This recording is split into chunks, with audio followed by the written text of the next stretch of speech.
can't believe it. I can't believe it. Football, bloody hell. Hello everyone and welcome back to football bloody hell. आज मैं प्रशम और भाई प्रशांत वापस आ गए हैं। क्रिकेट विकेट को उन्होंने साइड पे रख दिया है। अभी सीएसके का ज्यादा चांस लग नहीं रहा है, तो अभी वो क्रिकेट नहीं देख रहा है। तो यहाँ पे आ गया है team of the season discuss करने मेरे साथ। और थोड़ी बात करेंगे कि इस तरह से मतलब कौन सबसे बेस्ट प्लेयर्स रहे हैं अपनी पोजीशन में। और इसमें हम लोग ये नहीं देखेंगे कि भैया मतलब टीम ऑफ द सीजन में खाली पूरा मैन सिटी का डाल दो, पूरा आर्सेनल का डाल दो, ऐसा नहीं है। तुम्हारा पोजीशन में तुमने क्या परफॉर्म किया है, तुम्हारा टीम का भी, तुम बर्नली हो, बर्नली के लिए अच्छा परफॉर्म किया है तो बर्नली के लेवल से जज करेंगे। सिटी के लिए अच्छा परफॉर्म किया है तो सिटी के लेवल से जज करेंगे। तो उस हिसाब से करेंगे तो एक फेयर टीम बनेगा। ये सब बोलने के बाद भी 7-8 प्लेयर तो सिटी और आर्सेनल से ही आना है। तो नायर चालू करते हैं यार, डायरेक्ट गोलकीपर से चालू करते हैं। तो तेरे हिसाब से प्लेयर मतलब गोलकीपर ऑफ द सीजन तो किसको देगा? मुझे ये गोलकीपर बिल्कुल पसंद नहीं है, बट मानना तो पड़ेगा यार, वो मेरे लिए तो one of the best goalkeepers ये सीजन का रहा है। England international Jordan Pickford. आ, मतलब आप जब सोचते हो 50-60 मिलियन के गोलकीपर्स जैसे आज के तारीख में आते हैं, जैसे लिवरपूल ने 75 मिलियन दे के एलिसन बेकर लिया था जिसके वजह से प्लेइंग स्टाइल बदल गया। ठीक है। यूनाइटेड ने उनाना खरीदा ये सोच के कि प्लेइंग स्टाइल बदलेगा। जॉर्डन पिकफोर्ड ने वही चीज किया जो एक गोलकीपर करना चाहिए। बॉल आया, save, throw it out, ball आया, सेव, थ्रो इट आउट। और जब आप सोचोगे एवर्टन को इतना पॉइंट्स डिडक्शन मिला, उसके बाद एक छोटा सा रन पे ही गए एवर्टन, बट वो जो लिवरपूल के अगेंस्ट गेम था जहां 2-0, जहां पे एवर्टन जीता था, ब्रेंटवेट और आई थिंक कैल्वर्ट लोविन के गोल्स थे। उस गेम में सबसे इंपॉर्टेंट प्लेयर ये दो गोल मारने वाले नहीं थे, जॉर्डन पिकफोर्ड था। ऐसे बहुत सारे गेम हैं जहां जॉर्डन पिकफोर्ड ने सिंगल हैंडेडली एवर्टन को रखा है। नहीं, एंड 100% ना यार, मैं तेरा बात पूरा 100% अग्री करता हूँ और पिकफोर्ड को ही डालते हैं। और तू बोल रहा है कि तेरे को पसंद नहीं है, मेरे को तो जॉर्डन पिकफोर्ड भाई बहुत ज्यादा पसंद है। टू बी ऑनेस्ट मेरे को लगता है अंडररेटेड गोलकीपर है और गलतियां करता है, बट कौन गोलकीपर आजकल गलती नहीं करता है। और अपने फीट के साथ भी एक तो करेगा, एक दो तो असिस्ट भी है उसके ये सीजन। तो मतलब काफी डाइवर्स, और दूसरा लीडर है, वो एक तरह से लीडर है इंग्लैंड टीम में भी और एवर्टन में भी। तो मुझे तो पिकफोर्ड बहुत पसंद है एंड अंडररेटेड है। और उस एवर्टन टीम के साथ सबसे ज्यादा क्लीन शीट करना एक काफी अचीवमेंट है, क्योंकि आया के बाद सबसे ज्यादा क्लीन शीट इसी का है ना। हाँ, सबसे ज्यादा इसी का ही है। तो मैन सिटी, लिवरपूल, आर्सेनल, ये तुम क्लीन शीट इस टीम में रखते हो तो उसमें डिफेंस और मिडफील्ड का कंट्रीब्यूशन काफी रहता है। बट एवर्टन की जैसे कि टीम के लिए तुम अगर ज्यादा क्लीन शीट रख पा रहे हो तो उसमें गोलकीपर का बड़ा मतलब एक कंट्रीब्यूशन रहता है। दूसरे गोलकीपर्स मतलब यहाँ पे मैं बोलना चाहूंगा कि अच्छा जिन्होंने किया है वो है एक तो अपना एलिसन, बट वो इंजर रहा, तो केलेहर और एलिसन का कॉम्बिनेशन एक अच्छा था। Vicario start of the season में अच्छा था। और जो सबसे अनोइंग प्लेयर है प्रीमियर लीग का, एमी मार्टिनेज, उसने भी अच्छा किया है। बट भैया जो उसने इस वीकेंड पे जो गलतियां की है उस सेकेंड गोल के लिए तो हाँ। उसके बाद तो उसको मैं टीम में नहीं डाल सकता। तो जॉर्डन पिकफोर्ड को डालेंगे। और मूव करते हैं अभी दो सेंटर बैक पे। तो नायर तेरे लिए दो सेंटर बैक कौन से है? मेरे लिए दो सेंटर बैक आर्सेनल का डिफेंसिव पेयर है, गेब्रियल और सलीबा। आई थिंक जब आप 38 गेम में सबसे लीस्ट गोल्स कंसीड करते हो, ठीक है, आपका डिफेंसिव पार्टनरशिप इतना अच्छा है कि आप प्ले फ्रॉम द बैक भी करते ही हो। ठीक है। अगर आपको बहुत ज्यादा प्रेशर आया, आप अटैक भी सोक करके फिर वो अटैक से ट्रांजिशन भी कर सकते हो। और एक मतलब पुराने जमाने में विडिच और फर्डिनेंड का जो कॉम्बिनेशन था, ये लोग दोनों का कॉम्बिनेशन उस हिसाब से लग रहा है। वो लेवल पे ऑफ कोर्स नहीं पहुंचे हैं दोनों, क्योंकि सलीबा तो काफी यंग है, Gabriel is the more experience player ना इन दोनों में। हम्म। बट मुझे सलीबा और गेब्रियल का डिफेंडिंग देखने में मजा आता है। मतलब मैं हमेशा उन डिफेंडर्स का फैन हूं जिसको डिफेंड करने मजा आता है, और इन दोनों को डिफेंड करने आता है मजा।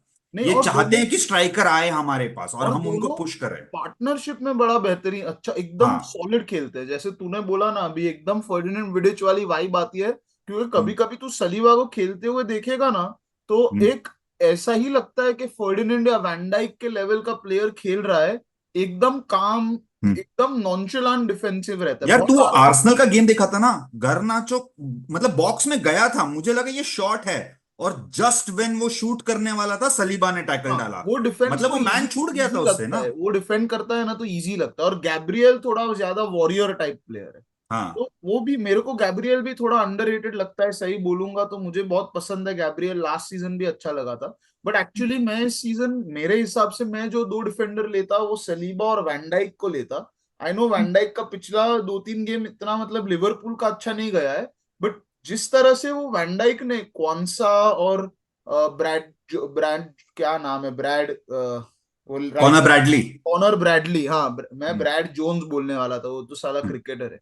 कर कॉनर ब्रैडली और कौन सा और ये जो उसका लेफ्ट बैक में जो गोमेज, तो जिस तरह से उसने इतना फालतू डिफेंस को लीड किया है और जिस तरह से मार्शल किया है, काफी बड़ा रीजन है जो लिवरपूल ये जो थोड़े समय तक टाइटल रेस में था, मेरे हिसाब से वैन डाइक की वजह से था।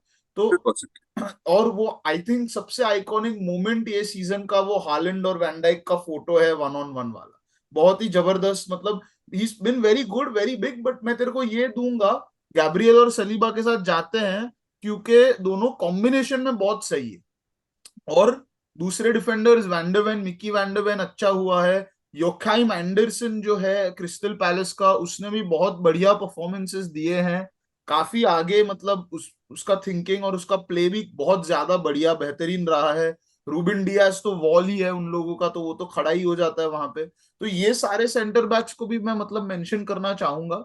मेरे लिए वैन डाइक और सलीबा है, but as a combination I think Saliba और गेब्रियल को हम मतलब देना चाहना चाहिए। सलीबा और वैन डाइक काफी सिमिलर प्लेयर है, मतलब हाँ मैं सिल्की यही ऑन द बोलने वाला बॉल। था, मतलब शायद हाँ, दोनों एक दूसरे को खा जाएंगे।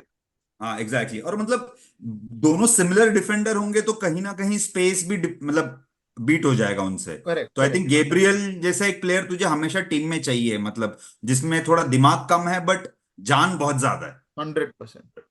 तो आते हैं अपने दो विंग बैक पर, और इसमें तू किसको रखेगा? मैं विंग बैक बोल रहा हूँ, बट यार मेरे को तो लगता है बेन वाइट, और बेन वाइट तो आएगा ही इसमें राइट बैक पे। तेरे को क्या लगता है? 100% यार, मतलब बेन वाइट ये सीजन आर्सेनल का सबसे अनोइंग और सबसे इंपॉर्टेंट प्लेयर रहा है। ठीक है, हम्म। लोग ये भूल जाते हैं कि बेन वाइट सेंटर बैक है, बेन वाइट कोई राइट बैक नहीं है। बट वो अभी कन्वर्टेड हो गया राइट बैक, और मैं यहां तक बोलूंगा कि one of the best right backs in Premier League ये सीजन देखोगे तुम बेन वाइट ही दिखेगा सबसे हंड्रेड पहला नाम। परसेंट ठीक है, वो मतलब जो हम इंग्लिश में बोलते हैं ना, शिट हाउसरी में भी सबसे आगे है। ठीक है, क्लियरेंस में भी आगे है, और वो गेम प्ले में भी बहुत अच्छा है। मतलब मुझे लगता है one of the most underrated quality of Ben white ये है उसका इंटेलिजेंस। ठीक है, जो हम बोलते हैं ना आर्सेनल हाफ स्पेसेस कन्वर्ट करता है, बेन वाइट सबसे इंपॉर्टेंट प्लेयर है वो। क्योंकि डेक्लेन राइस और ओडेगार्ड के साथ जो वो स्पेस क्लोज करता है ऑपोजिशन के लिए, बेन वाइट क्लोज करता है। इसी के वजह से सलीबा और गेब्रियल को एक एक्स्ट्रा सेकंड मिल जाता है। एक तो वो हो गया, बट मेरे लिए एक ऑनरेबल मेंशन में बोलूंगा, और शायद यहां तक भी बोलूंगा कि मैं काफी कंफ्यूज रहा हूं राइट बैक के चॉइसेस के लिए। उसमें से एक है मालो गुस्तो। मालो गुस्तो, तेरा बात बराबर है। आई थिंक मालो गुस्तो ने उसका भी थोड़ा इंजरी का प्रॉब्लम रहा है, बट हम्म, यार गोइंग फॉरवर्ड और डिफेंसिवली उसने एकदम रीस जेम्स की बिल्कुल कमी महसूस नहीं होने दिया चेल्सी को। और मैं यहां बहुत तक बोल सकता हूं कि अगर चेल्सी को 60-70 मिलियन का कोई बिड मिल जाता है रीस जेम्स खरीदने के लिए किसी से भी, मुझे पता है क्लब कैप्टन है, वन ऑफ आवर ओन, वो सब है। बट जब तुम्हारे पास मालो गुस्तो जैसा प्लेयर है ना, वो ज्यादा टाइम बेंच पे नहीं बिठा सकते तुम उसको। नहीं, क्योंकि करेक्ट। वो one of the world's best right back बनने के फुल पोटेंशियल में है। यार सब कुछ है उसके पास, अवेयरनेस है, अटैक है, डिफेंस है। और मतलब तुम कैसे भी फॉर्मेशन खेलो, मालो गुस्तो वो प्लेयर है जो कैसे भी एडजस्ट कर लेगा। दूसरा मतलब मैं इंटेलिजेंस भी है। बेन वाइट का दूसरा क्या है कि मालो गुस्तो, ट्रेंट अलेक्जेंडर आर्नल्ड और काइल वॉकर, हम्म, ये चार प्लेयर को मैं देखता हूँ राइट बैक की जैसे ये सीजन। आर्नल्ड को लोग थोड़ा भूल जाते हैं क्योंकि स्टार्ट ऑफ द सीजन जो आर्नल्ड इन्वर्ट कर रहा था काफी जबरदस्त कर रहा था। हाँ, तो एक उसका भी एक मतलब ही इज ऑल्सो गुड, अच्छा प्लेयर, उसने भी अच्छा सीजन गया है। काइल वॉकर तो मैं कहूंगा पेरेनियली अंडररेटेड, हाँ, उसको तो हाँ, लोग भूल ही जाते हैं। हाँ, और बट उसका भी इंजरी कंसर्न्स था ना, भाई उसका मतलब। तो एक बेन हाँ, वाइट ही ऐसा है जो विदाउट इंजरी कंसिस्टेंट उसने परफॉर्मेंस दिया है, तो बेन वाइट है। उसी तरह 100%। लेफ्ट बैक पे अगर आएंगे ना नायर, तो कोई प्लेयर ही नहीं है। सारे जो बड़े हाँ, लेफ्ट बैक है, चिलवेल, लूक शॉ, रॉबर्टसन, नहीं तू तेरा, बड़ा लेफ्ट बैक बोला ना, तो लूक हाँ, शॉ कहाँ से आया है उसमें? बट जो तेरे मतलब ट्रेडिशनल जो लेफ्ट बैक्स हैं। लेगेसी लेफ्ट बैक्स है जो बोल सकता है, आई डोंट थिंक उसमें से किसी ने भी परफॉर्म किया है। और इसमें वापस एक तो दो नाम है, मैं तेरे को देता हूँ और उसमें से एक लेते हैं। तो एक ग्वार्डियोल लग रहा है, जो मतलब पता नहीं मार्सेलो का री इनकारनेशन हो गया है, हैट्रिक भी हाँ मार भाई, सकता पता नहीं था। कैसा डिफेंडर, मेरे को आज तक नहीं समझा है वो। मतलब लाइप्जिग से आया, मैं समझ सकता हूँ इंटेंसिटी है, बट यार सेंटर बैक होके इतना कंफर्टेबल लेफ्ट बैक में, वो भी गार्डियोला के सिस्टम में, हाँ, मतलब यार दैट्स समथिंग डिफरेंट। क्रेजी है। और दूसरा है अपना रॉबिन्सन, फुलहैम का। एंटनी रॉबिन्सन, हाँ, अमेरिकन। Antony Antony Robinson. तो मैं इधर मेरे हिसाब से रॉबिन्सन को डालना चाहूंगा, जस्ट बिकॉज उसका जो अटैकिंग आउटपुट रहा है अगेन फुलहम के हिसाब से काफी बढ़िया। ग्वार्डियोल को मैं इसलिए नहीं डालना चाह रहा हूँ क्योंकि एंड ऑफ द सीजन में काफी अच्छा किया है उसने, बट स्टार्ट में वो ऑब्वियसली उसको थोड़ा टाइम लगा, और नथिंग टू से मतलब कि उसने खराब परफॉर्म किया था। बट अभी उसने वो लेफ्ट बैक की पोजीशन सीमेंट कर ली है पूरी तरह से। तो एक तो बट ग्वार्डियोल एक है। और ऑनरेबल मेंशन है मेरा, बिफोर वी फॉरगेट, वो है डेस्नी उडोगी। हाँ, डेस्टिनी उडोगी भी अच्छा खेला। बट हाँ रॉबिन्सन मतलब, और ग्वार्डियोल के बीच में पहले एक सिलेक्ट करते हैं और फिर उडोगी के बारे में भी थोड़ा बात करते हैं। मुझे तो लगता है रॉबिन्सन होना चाहिए यहाँ पे। हाँ, तो रॉबिन्सन को डालते हैं, आई ऑल्सो अग्री। ठीक है, क्योंकि मतलब यंग लेफ्ट बैक अमेरिकन, ऊपर से फुलहम जैसे एक हाई इंटेंसिटी डिफेंसिवली सिस्टम है उनका, मतलब हाई इंटेंसिटी उनका अटैक नहीं है, हाई इंटेंसिव डिफेंसिव है, क्योंकि मार्को सिल्वा का सिस्टम है। मुझे लगता है कि एंटनी रॉबिन्सन, मतलब obviously young player of the season में तो ऑब्वियसली उसका नाम नहीं है, but one of the find of the season है ये। हंड्रेड क्योंकि परसेंट मतलब काफी सॉर्टेड डिफेंडर है, मतलब उसको ऑलरेडी पता है उसको क्या करना है, उसको खुद का गेम पता है। मतलब मैं हमेशा डिफेंडर को ऐसे जज करता हूं कि उसको खुद का लिमिटेशन पता होना चाहिए। और नो फ्रिल्स, दूसरा सबसे हाँ, मेन है no frills. I think even United game के अगेंस्ट उसने एक्चुअली लिटरली हाफ लाइन पे वो खड़ा था और वो बॉल रिसीव कर रहा था। मतलब इट शोज वॉल्यूम ऑफ कि उसका इंटेलिजेंस कितना है बॉल पे। ठीक करेक्ट। है। एंड दूसरा मैं जो ऑनरेबल मेंशन बोल रहा था, उडोगी, आई थिंक अप्रैल में बेचारे का सीजन खत्म होने वाला, इंजरी आया था। हाँ, ठीक है। मतलब आप सोचोगे, आपको मालूम पड़ेगा कि बायर्न म्यूनिख क्यों उडोगी के पीछे थे। नहीं, मतलब उडोगी और वैंडरवेन का कॉम्बिनेशन स्पर्स के लिए काफी अच्छा रहा है। हाँ, बट लॉन्ग टर्म के लिए I think one of the, मतलब ये दो डिफेंडर हैं जो आई थिंक ये टीम ऑफ द सीजन में जो रेगुलर आ सकते हैं, ये हाँ, दोनों में पोटेंशियल है। 100%। अभी आते हैं सबसे लेस कंट्रोवर्शियल पोजीशन पे। मैं तीन डाल ही देता हूँ ना से नाम, क्या ही ट्रांजिशन डिस्कस करते हैं। करना है। उसमें दो दो प्लेयर तो फिक्स है। एक तो मैं कहूंगा signing off the season, Declan rice. और एक है मैनचेस्टर सिटी का सेंटर डिफेंसिव मिडफील्डर जो है रॉड्री। रॉड्री अभी तो मतलब सबसे मतलब वर्ल्ड में बहुत ही आगे है सीडीएम के लेवल पे। वो Sergio Busquets, peak Sergio Busquets के लेवल्स हिट कर रहा है धीरे धीरे। जब वो टीम में नहीं होता है तो हम सिटी के देखते हैं बिल्कुल ही अलग सिटी नजर आती है। और I will go as far as saying कि सिटी का सबसे इंपॉर्टेंट प्लेयर रॉड्री है। और I will go as far as saying कि आर्सेनल का सबसे इंपॉर्टेंट प्लेयर डेक्लन राइस रहा है। उसने पूरी तरह से एक खुद को एक तो ट्रांसफॉर्म किया है from a CDM to a number 8।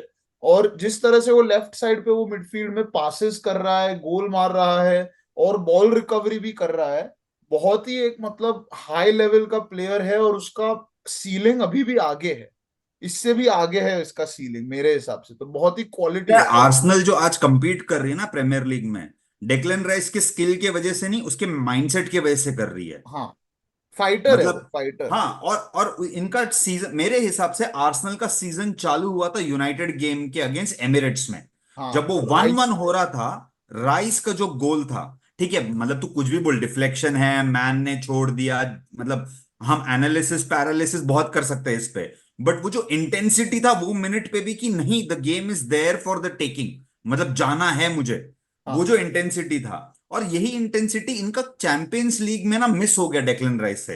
वो मतलब मेरे हिसाब से इस फटीग हो सकता है, मेंटल ड्रेन आउट हो सकता है, कि तुम वीक इन वीक आउट यही इंटेंसिटी के साथ खेल रहे हो ना। बट मेरे हिसाब से 100 मिलियन स्टील है ये। हाँ। मतलब तो प्रॉपर स्टील तो जिसको हम नाइस, बोलते हैं ना, और ये कोई स्टील दिक्कत है। आता है अभी तो इसमें, जैसे हमने बोला रॉड्री और राइस में तो क्या ही बोलेंगे। थर्ड में थोड़ा कंट्रोवर्सी हो सकता है, एक तो है मार्टिन ओडेगार्ड और दूसरा हम्म। है केविन डिब्रोइना। अभी केविन हम्म। डिब्रोइना 1/3 सीजन खाली खेला है मैन सिटी का। और 1/3 सीजन में भी मतलब सबसे ज्यादा चांसेस क्रिएट करने वाला मैन सिटी के लिए प्लेयर है तो वो केविन डी ब्रुयने ही है। तो भैया वो अलग लेवल पे खेल रहा है। और मार्टिन ओडेगार्ड थोड़ा डीपर खेल रहा है मेरे हिसाब से राइस के साथ। थोड़ा वो ज्यादा गेम में कंट्रोल दे रहा है इस सीजन। तो मेरे हिसाब से ओडेगार्ड को डालना चाहिए टीम में। बिकॉज उसने भी काफी एक अच्छा मेंटालिटी दिखाया है, एक अच्छी लीडरशिप भी दिखाई है। और यार मतलब मैं sorry to cut you but मेरे पास कोई आर्ग्यूमेंट नहीं है इसके लिए ऑनेस्टली। ठीक है, केविन डी ब्रुयने मतलब हमने जब डेविल्स एडवोकेट किया था हमने बोला था क्लॉप का स्टेटमेंट आया था ना, when Kevin De ब्रुयने is warming up the entire country is shaking, और वो वही हुआ। केविन डी ब्रुयने, और मतलब हम बात कर रहे थे इसके बारे में, सिटी ने अभी तक अपना फुल गियर पे गए नहीं है वो लोग, वो अभी भी थर्ड गियर पे ही चल रहे हैं। और सेकंड गियर में आधा सीजन चल रहे थे और केविन डी ब्रुयने आया, उसने बोला मैं क्या मेहनत करूं यार तुम लोग के लिए, ठीक है ये ले एक बॉल जा गोल मार। तो थर्ड गियर में केविन डी ब्रुयने, और सिटी ऑलरेडी कैचअप, इतना जल्दी कैचअप किया है सिटी ने, किसी ने एक्सपेक्ट नहीं किया था। वो सब बोल रहे थे नहीं बहुत स्लो है, ये है वो है। और दूसरा बात है मार्टिन ओडेगार्ड। यार जब तुम मड्रिड जैसे क्लब में खेलते हो और बोलते हो तुम एक फेल्ड मड्रिड प्रोडक्ट हो और तुम आर्सेनल आते हो, सब तुम्हारा मजाक उड़ाते हैं, बोलते हैं यार तू तो मड्रिड मड्रिड कर रहा था, मतलब क्या ही प्लेयर है। बट ये सीजन जो कल हम बोल रहे थे ना, ब्रूनो का कैप्टन्स परफॉर्मेंस था, ठीक है, ओडेगार्ड ने थ्रू आउट द सीजन दिया ही है, जैसा चाहिए और वैसा उसका खेलता है टीम ये के लिए। मतलब आई विल तो ऑल्सो से, जैसे ही मैंने राइस के साथ बोला ना, हम्म, उसका भी सीलिंग भाई हायर है। सही में मैं बोलूँ ना तो ओडेगार्ड जो कंट्रोल दे रहा है गेम में, वो हम्म, एक लेवल पे पहुंच सकता है कि वो कंट्रोल भी देगा गेम में और इतना ही प्ले मेकिंग भी कर सकता है वो। मेरे माइंड में वो और आई थिंक आर्सेनल ने ना बहुत स्मार्टली टीम ओडेगार्ड के अराउंड बिल्ड किया है।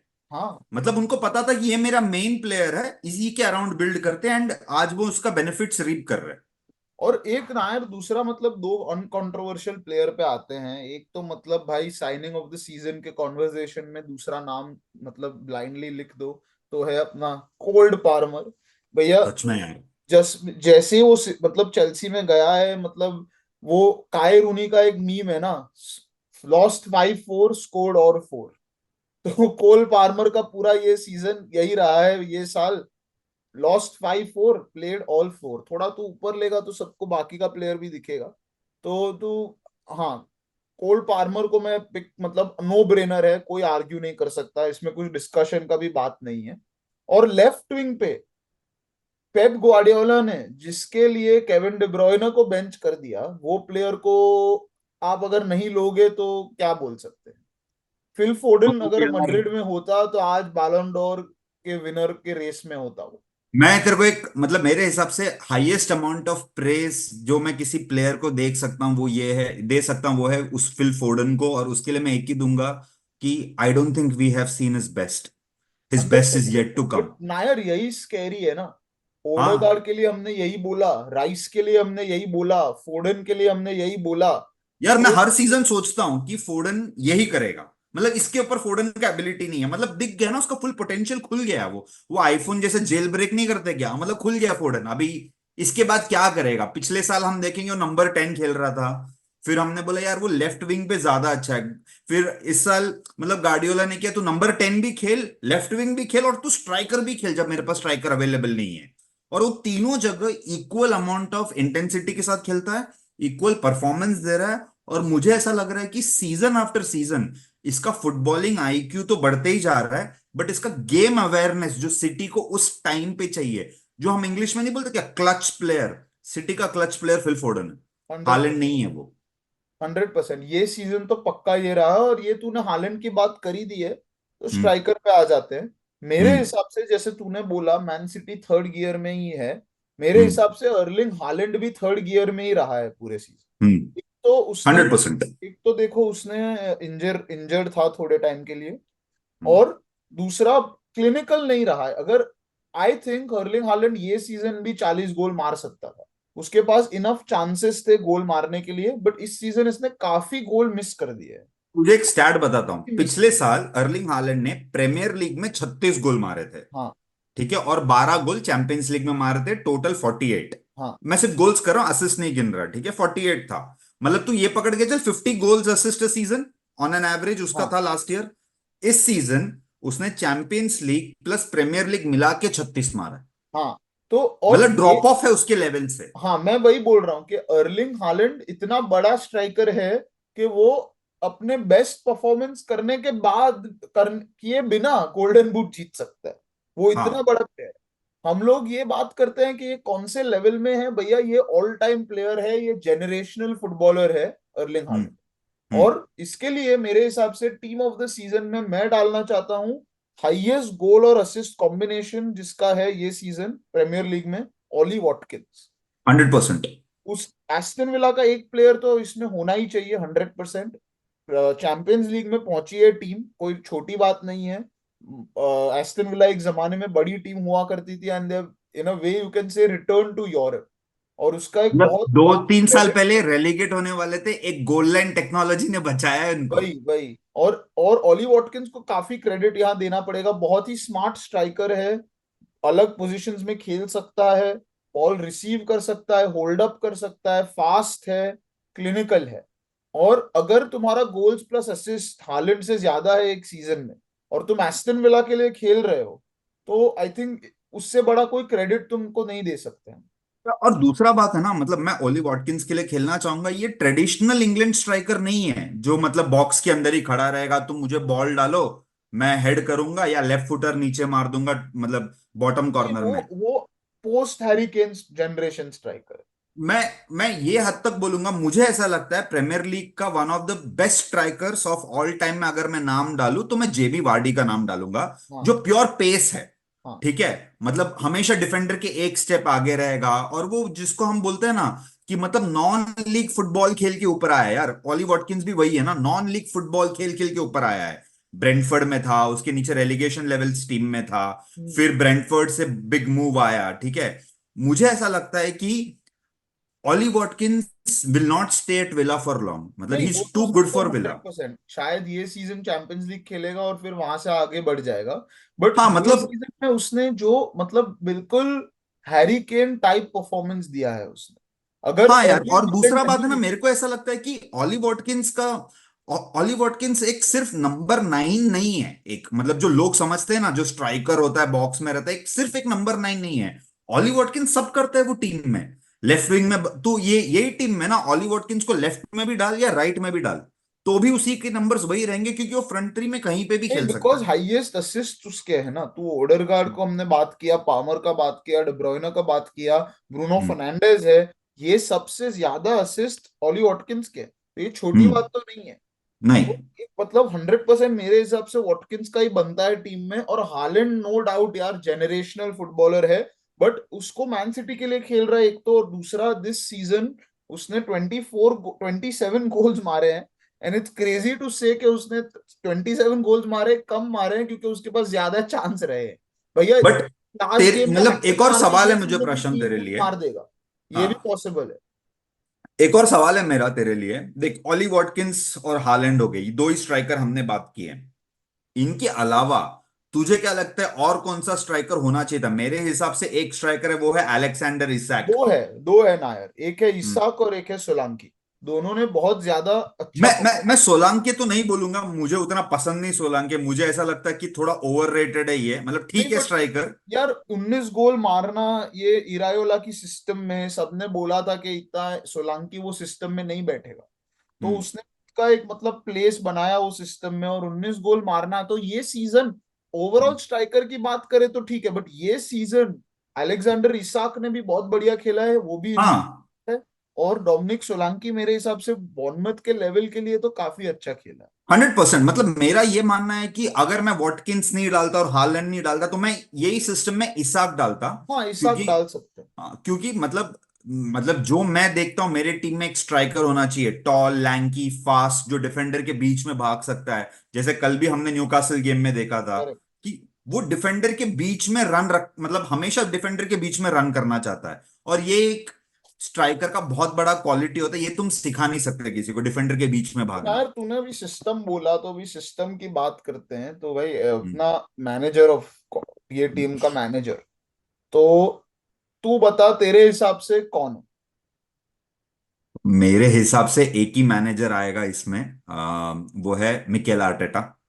ठीक है, मुझे ऐसा लगता है कि ठीक है, उसने जितना भी खर्च किया है, जो भी है, यार Arsenal through out the season एक ही इंटेंसिटी के साथ खेली है, और वो इंटेंसिटी हमने स्टार्ट ऑफ द सीजन से बोला था, they will fight for the Premier League, and they have been fighting. Last day of the season तक वो लोग ने खींचा है। अब पता नहीं क्या होगा, सिटी जीतेगा या आर्सेनल जीतेगी, जो भी है, बट मेरे हिसाब से आर्टेटा ने जो किया है ये सीजन, अनथिंकेबल तो नहीं बोलूंगा क्योंकि वो it was there there on the cards, but उसने ये आर्सेनल टीम के लिए एक ऐसा आइडेंटिटी बनाया है ना, अभी लिटरली हम बोल सकते हैं कि Arsenal are the contenders for Premier League this season. तो मेरे लिए मिकेल आर्टेटा नंबर 3 पे है। ओके। नंबर 1 मेरे लिए थोड़ा मतलब एक्चुअली वो नंबर 2 है, बट नंबर 1 क्योंकि मेरे को अच्छा लगता है, शॉन डाइच। हम्म। भाई एवर्टन को पॉइंट्स डिडक्शन मिला पहली बार, तो उस वो एक रन पे चला गया, मल्टीपल पॉइंट्स उसने लिए। दूसरा पॉइंट डिडक्शन मिला, वो ट्रैक सूट पहनकर आ गया, मल्टीपल पॉइंट्स उसने लिए। तो भैया एक तो एक चीज ये है कि एक तो उसको पॉइंट, एवर्टन सबको लगा था कि रेलीगेट हो जाए, 100%। तो पॉइंट्स डिडक्शन के बाद भी उसने एवर्टन को काफी कंफर्टेबली रेलीगेशन से बचाया। 40 पॉइंट है ना उनका, तो नहीं प्रॉपर नहीं, और रेलिगेशन अगर सेफ तू पॉइंट। पॉइंट डिडक्शन हटा दे उसका, अगर जो पॉइंट्स डिडक्शन उसको मिला है, तो मैं जस्ट टेबल खोल रहा हूं अभी, तो तेरे को बोलता हूं कि कहाँ पे वो आएगा। तो आई अगर थिंक उसका आई थिंक वो पॉइंट 12th डिडक्शन, आएगा, 11th या 12th आएगा। नहीं देखो एवर्टन का टोटल 6 पॉइंट्स, 40 अभी। टोटल 8 पॉइंट्स डिडक्ट हुआ है। तो करेक्ट। अगर उसका ये डिडक्शन हटा देगा ना, तो एवर्टन बॉर्नमथ और ब्राइटन के भी आगे फिनिश कर सकता है। मैं वही बोल रहा हूँ, 11th 12th आएगा ना। नहीं, they could be 10th, okay, depending on ये 10th। लास्ट गेम कैसा जाता है, एवर्टन हाँ 10th हाँ। हो सकता था। हम्म। तो ये जो एक अचीवमेंट है, और दूसरा पॉइंट डिडक्शन में इतना अनसर्टेनिटी, प्लेयर्स हम्म। का मोराल डाउन हो जाता है, फैंस का मोराल डाउन हो जाता है। जिस तरह से इसने ये सिचुएशन हेड ऑन हैंडल किया है, और ज्यादा मोर्निंग, ज्यादा बकचोदी, ज्यादा उसने कुछ रोना वोना नहीं किया है प्रेस में, उसने सीधा क्या अपने काम पे गया है वो। और एवर्टन के साथ 40, एक्चुअली पॉइंट डिडक्शन हटा दे तो 48 points, which is equal to Brighton and Bournemouth. इसमें हम लोग अगर देखते हैं तो हम इरायोला और डिजेर्बी का इतना बड़ा बड़ा बात करते हैं कि इतना ग्रेट मैनेजर है, तो उतना क्रेडिट शॉन डाइच को तो कभी मिलता ही नहीं है। 100%। मतलब प्रशम, तुझे याद है ना, अपन ने डेविल्स एडवोकेट में बात किया था एक बार शॉन डैश के बारे में, जो आदमी प्रीमियर लीग में बर्नली जैसा टीम 1 मिलियन के बजट में सरवाइव करवा सकता है ना, उसके लिए तुम भाई स्टैचू बना दो। 1 मिलियन का तुम्हारा बजट है सिर्फ।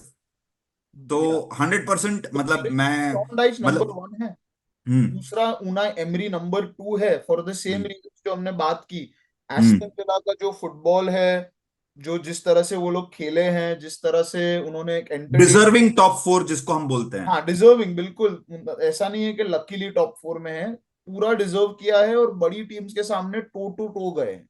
हाँ। तो एक उना एमरी है मेरे लिए, और नंबर 3 पे मैं मिकेल आर्टेटा आर्टेटा को रखता हूँ। बट मैं तो शॉन डाइच को यार देना चाहूंगा, ही डिजर्व्स द क्रेडिट। मतलब मेरे हिसाब से यहाँ यार पे ठीक देख, है, मैंने ऐप भी ऐसा है, जैसा शॉन डाइच बोला तो बोल रहा है अपलोड इमेज, यहाँ पे भी उसको क्रेडिट नहीं मिलेगा। बट ठीक है, यहाँ पे समझ जाना कि शॉन डाइच है मैनेजर, या तो फिर मैं एक इमेज डाल ही देता हूँ शॉन डाइच का ढूंढ के। But I completely agree with you कि पर मुझे नायर, ऐसा टीम लगता है। टीम वापस ले आ, हाँ। तो मैं तेरे को एक और लास्ट क्वेश्चन पूछता हूँ, फिर रैप अप करते हैं। डाइच का इमेज तो क्या है, वो एडिट में डाल देगा कोई ना कोई, हाँ बट ठीक है। शॉन डाइच को डालते हैं यार। 100% यार, मेरे को भी वही लगता है कि यार जिंजर आदमी को तो थोड़ा इज्जत देना ही चाहिए, उसके जैसे आदमी को। तू टीम वापस लाना तो एक बार देख ले हम्म। सब। तो यहां ले तक ले। आप देखेंगे Jordan Pickford in goal, Ben White, William Saliba, Gabriel, Robinson, Rodri, Odegaard, Rice, Palmer, Watkins, Foden. इसमें आपको नजर आएगा कि मैन सिटी के और आर्सेनल के मिला के प्लेयर 3 3 6, और 7 प्लेयर मैन सिटी और आर्सेनल के हैं मिलाकर पूरे।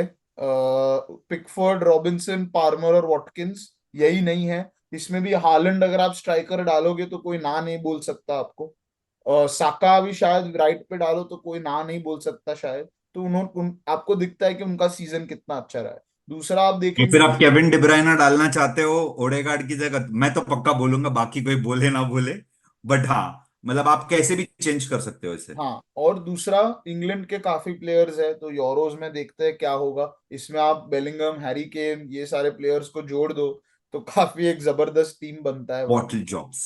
हाँ, तो ये है।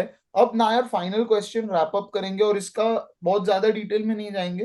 खाली मेरे को एक चीज बोल, एक यूनाइटेड का प्लेयर अगर ये टीम में आए तो कौन हो सकता है? पहले मैं आंसर देता हूं, तू दे उससे पहले, और लोग शॉक हो जाएंगे मेरे आंसर से।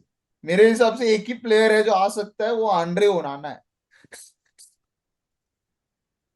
ओके।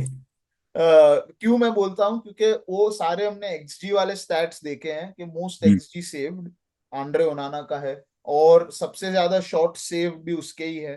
कन्विंसिंग तो नहीं रहा है, बट सारे प्लेयर में अगर उठा के देखता हूं तो कोई रिप्लेस कर पाए कोई किसी प्लेयर को, अपना डिफेंस तो छोड़ ही दे, कोई है नहीं। मिडफील्ड में एक ब्रूनो फर्नांडेज है, बट मेरे हिसाब से ये सीजन वो ओडेगार्ड और राइस को रिप्लेस नहीं कर सकता। गर्नाचो इज द अदर वन जो आगे है, करेक्ट। मेनू है, बट एक ही मेरे को लगता है जो पिकफोर्ड और ओनाना खाली रिप्लेस हो सकते हैं। थिंक मैं एक्चुअली बोलने वाला था गर्नाचो, बट मैं कभी फोर्डन के ऊपर तो नहीं खिला सकता उसको। मतलब यूनाइटेड के लिए one of the best player of the season अगर मैं बोलूँ तो अलेहांड्रो गर्नाचो ही रहा है, ठीक है। वो भी हमारे लिए क्लच रहा है, तो मैं सिर्फ क्लच वर्सेस क्लच देखता हूं तो फिर मैं गर्नाचो लूंगा। मुझे नहीं लगता कोबी माइनो ये तीन मिडफील्ड को बीट कर पाएगा, ठीक है। क्योंकि I think it's too early. हाँ, खेला ही आधा सीजन ही खेला है Kobbie Mainoo, not even full full season तो नहीं खेला है, ठीक है। But having said that, Garnacho एक ही प्लेयर है जो मैं कोल पामर के जगह तो नहीं डाल सकता, क्योंकि भले वो राइट में खेले फोर्डन की जगह, यार मतलब मन भी नहीं करता मेरा डालने के लिए गार्नाचो, बिकॉज फोर्डन उतना अच्छा खेला है अगर मैं एक न्यूट्रल की तरह बात करूँ तो। बट हाँ, रिप्लेस करना ही है तो फिर मैं गार्नाचो डाल सकता हूँ। बट इसके अलावा एक प्लेयर जो मैं डालना चाहता था बट हमने बात नहीं की है, एवर्टन लेफ्ट बैक मिकेलेंको, रॉबिन्सन की जगह। नहीं, वो भी बट मिकेलेंको है, जैरेड ब्रैंथवेट का भी सीजन अच्छा गया है, तो प्लेयर हाँ, तो काफी है। मतलब कुछ प्लेयर्स हैं जो मतलब बोलते हैं ना ऑन द फ्रिंजेस हैं, क्या इनके लेवल पे है? नहीं है। इनके लेवल से नीचे है, हाँ और ना, ठीक है। वो आधा आधा वाला बात है, तो मेरे हिसाब से गार्नाचो ही आएगा जो फोर्डन को रिप्लेस पेपर में करेगा, ऑन पिच तो नहीं कर सकता, बट हाँ यही है मेरे लिए तो। मतलब ओनाना आई डोंट थिंक, मतलब ठीक है एक्सजी सेव्ड ज्यादा इसलिए भी है क्योंकि हमने इतने शॉट्स कंसीड किए हैं, परफॉर्मेंस भी अच्छा है हमारे लिए, तो काफी अच्छे परफॉर्मेंसेस रहे हैं उसके प्रीमियर लीग में। बट मुझे ऐसा नहीं लगता कि वो पिकफोर्ड से अच्छा सीजन गया उसका। नहीं, आई एग्री, नहीं गया है, बट मैं सोच रहा हूँ कोई तो किसी को भी डालना हो तो मैं बोल रहा हूँ एक ही है, एंड्रे ओनाना। कासिमिरो नहीं आएगा रॉड्री की जगह? छोड़ यार। तो ये है हमारा टीम ऑफ द ईयर। आप बताए हमें कि हमने क्या क्या गलतियां की है, क्या क्या मिस्टेक्स है हमारे थिंकिंग में। मजाक उड़ाए, रॉबिन्सन को टीम में लिया, उसका थोड़ा मजाक उड़ाया। तो वीडियो को लाइक करें, शेयर करें, कमेंट करें, चैनल को सब्सक्राइब करें, और एंड ऑफ सीजन अवार्ड्स जैसा हम आपके लिए कुछ लेकर आएंगे। तो थैंक यू फॉर वॉचिंग, और मिलते हैं। See you soon and take care. Bye bye.